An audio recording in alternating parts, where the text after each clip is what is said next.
This is such a strange blend. It was like Kareem Abdul-Jabbar, Vern Troyer, Zippy the Chip. You're like, I was Zippy the Chip. Unlike some other characters. Oh, really? Are you tired of people like always shouting Newman or things like that, or do you like that? I think if you liked it, there'd be something really strange about it. Probably. I think that I've gotten quite used to it, and my wife is the one who like wrestles people to the ground. Really? Like, honey, this is just what is. Let's move on. But she'll see like roving packs coming toward me, and they're coming. I go, they don't hurt you. They say Newman a few times as if it was never said before, then say something else, and then it's okay. It's okay. So, tell us about X's. X's, we're in our, it's ostensibly our third season, but the TV Land seasons sometimes are shorter than, a network season of 22. So we're kind of just now getting our foothold in terms of the rhythms between the actors and getting to a place where we feel like we're really rolling. It is three guys who all share the same divorce lawyer. She might not be very good because they've all three crapped out. And so they're living as roommates in an apartment across the hall from her, but she was supposed to live in, but her husband cheated on her future husband. So she had this apartment that was going to be their apartment. And now she doesn't know what to do with it, so she rents it out to these three guys. And so guys in the full flower of life, forced to be roommates, and also trying to rebuild their lives and relationships, I, having come from divorce, understand the nature of that, and so we're trying to, in a very funny way, be as honest as we can about this period of life and divorce and the aftermath. There was a very funny clip you were showing about of the dating site. Right. Yeah. Was that one of your favorite episodes? Well, actually, one of my favorites is coming up. It's the return. I play Haskell Lutz, and it's the return of my ex-wife. You've never seen my ex-wife on the show. Lisa Ann Walter plays my ex-wife, and I have an acrimonious feeling about her. And then she comes back into my life in a weird way, and everything gets thrown up in the air. We reconnect in some fashion, which is shocking to my system, and it's funny. We're very involved. Holly, who's Kristen Johnson, we're involved in her life. She's involved in our life. As in all network television comedy, there's an ersatz family going on. One wonders why that is needed so much, but by God, it's there. And so we try to help her in her life, and she tries to help us in ours. That's an ongoing theme of what we do, because we are connected. And we're so grateful to her for having us lose half of our worldly goods. Why, I don't know. But anyway. Could you talk about your reteaming with Kristen Johnson? Kristen and I, we recently went back and looked at some of the old Third Rocks that we had done together, and by God, we worked well together.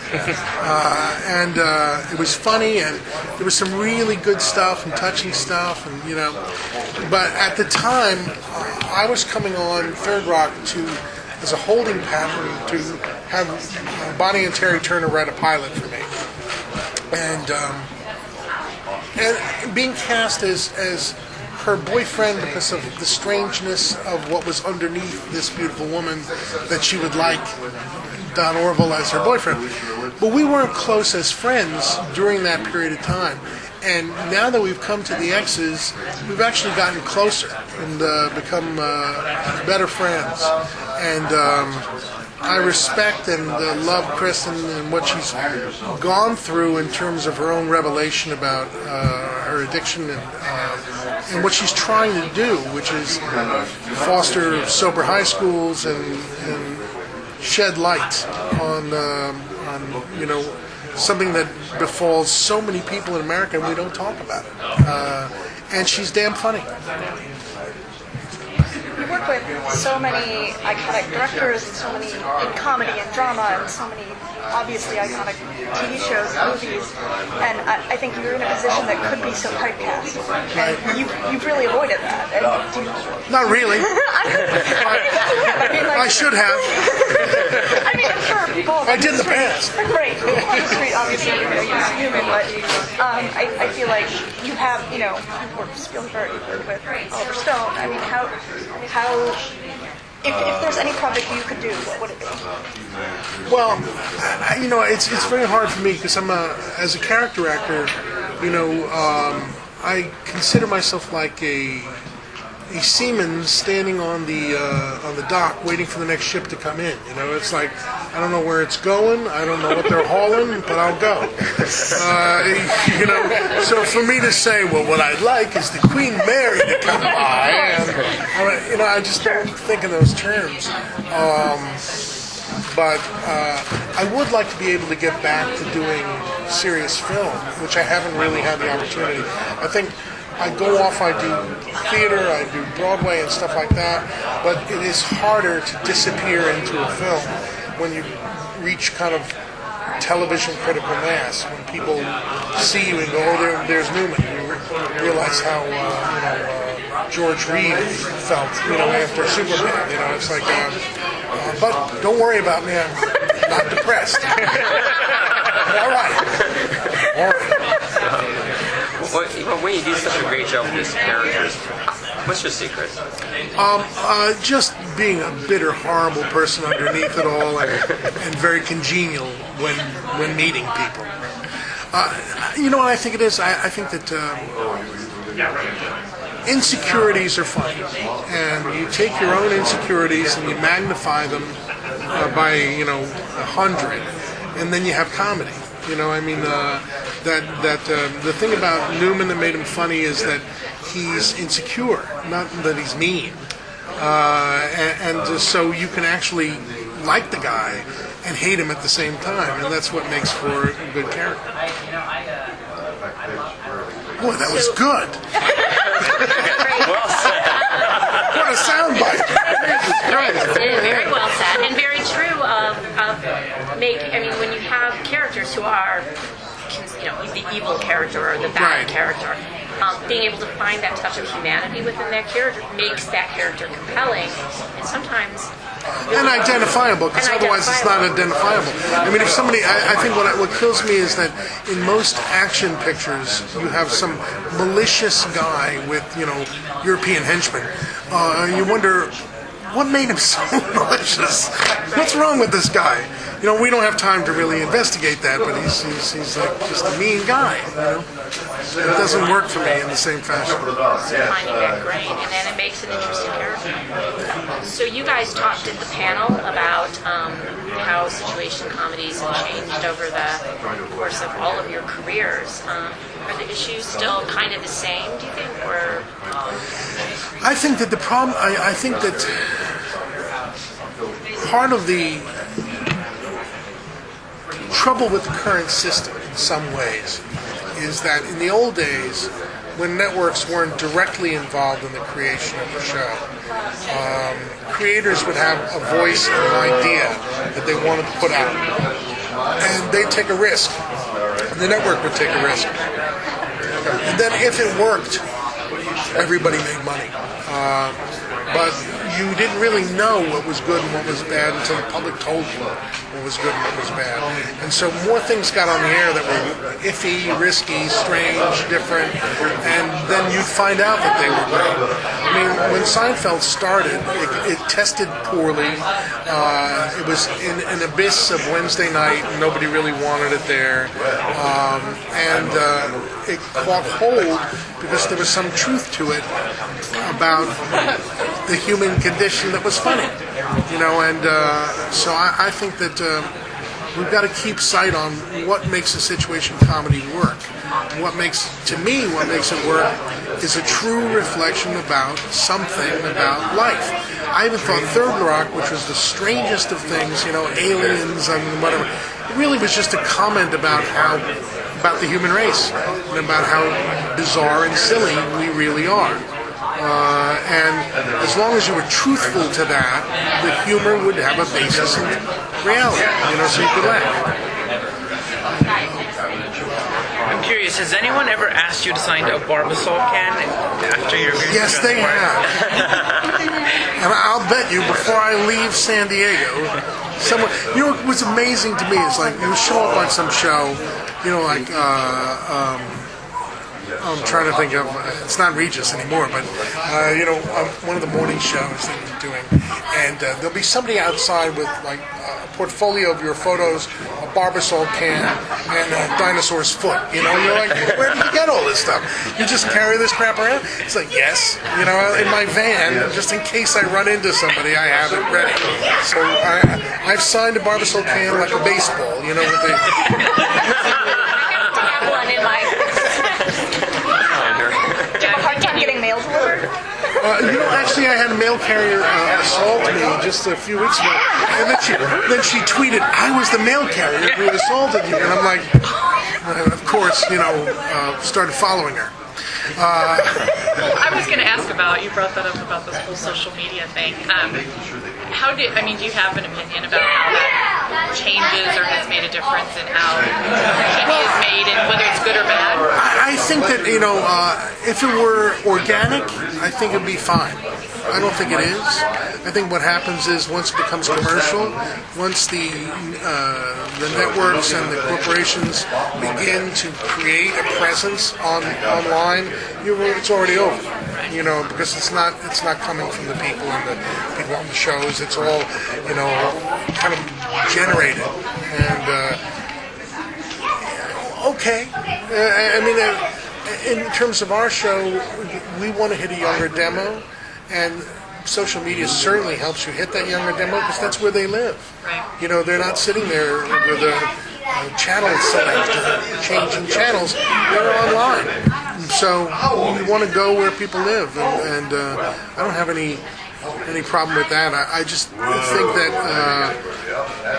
the process whereby this continues as a means of communication needs to be cleaner and purer than it is at the moment. You talked about Jurassic Park earlier. What's some of your favorite memories from working on that movie? I don't have any because I was soaking wet, 5,000 pounds and sliding down the hill. So the combination is heady. You know, I mean, the biggest moment, the best moment of that picture was getting cast because it was out of nowhere. I mean, my agent said, "Are you sitting down?" You know, Steven Spielberg called and wants you to do Jurassic Park. I didn't audition for it. I think he'd seen me sweating and looking closely at Sharon Stone and said, "What if that were a dinosaur?" Joking there. Yes, moist, deadly.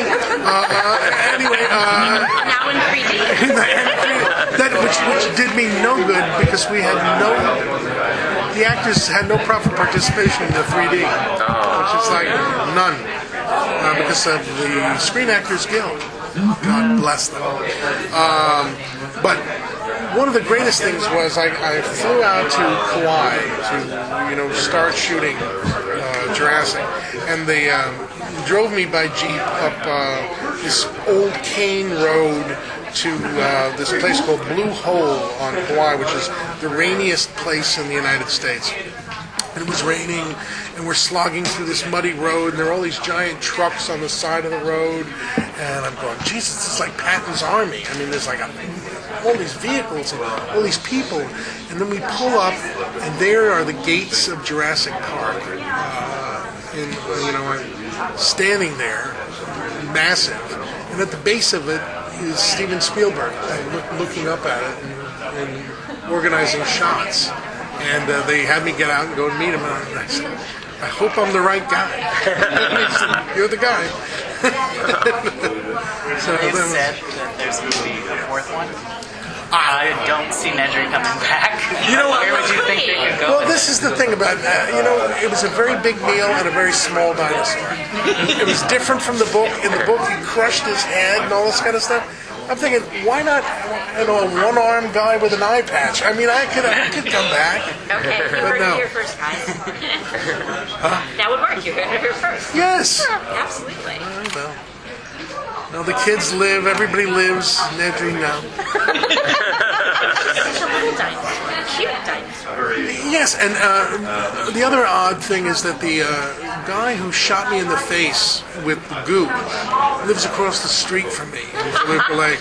And there were two guys, and I ran into the other guy on a plane recently who's got his own company. They both work for Stan Winston. And they shot me with three different kinds of goop.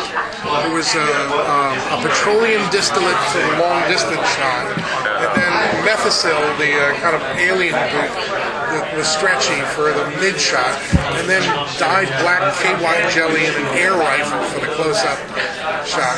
And he said, "Don't blink, because then we'd have to do it again." So I had to turn into the shot. I screamed. And Spielberg said, we need a PG scream.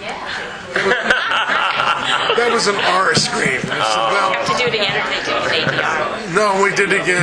We did it again. So they had to shoot you again with the goop. Well, just have me turn and do the scream again. But I was feeling an R scream. What was it like working with Spielberg? He was, what's amazing about him was that he was like Le Petit Prince, the prince who sits on top of the world. He would like wave a hand. He was going very kind of improvisationally in some ways, because he'd just come off doing Hook and wanted to get back to the idea of a Saturday morning kind of serial, work fast, work instinctively. And so there were times in the middle of the shot where he'd say, "No, you know what? We're going to turn it around. We're going to do it from here." This army would just like pick up. This entire army would move. It was just amazing to watch the amount of power that he had to command this massive army of people.